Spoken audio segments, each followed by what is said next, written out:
Destination Follonica, 192 kilometres, and the first day of road racing proper on this year's 60th Tirreno Adriatico.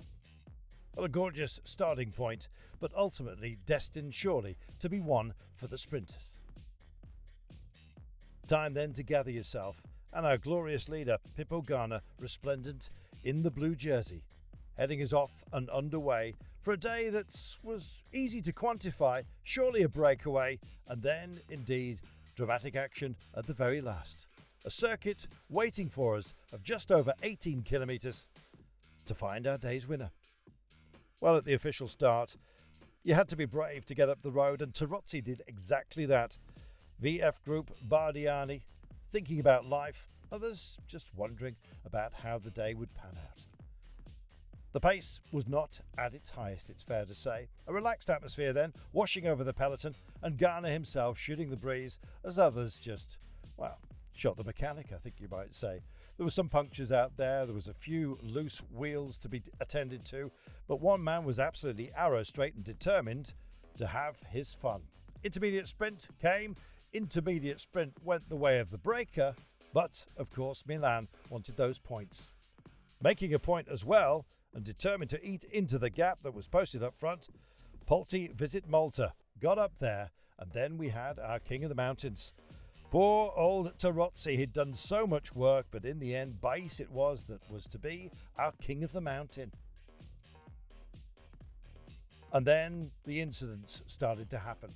With so many tired minds, potentially, early on in the season, maybe a compression of the peloton, certainly, we had crashes, and unfortunately for David Gaudu, we had an exit. Then onto the circuit. Just over 18 kilometres, get more touches of wheels, get more drama, and this time it was Groenewegen who found himself on the deck amongst others, one of the big-name sprinters.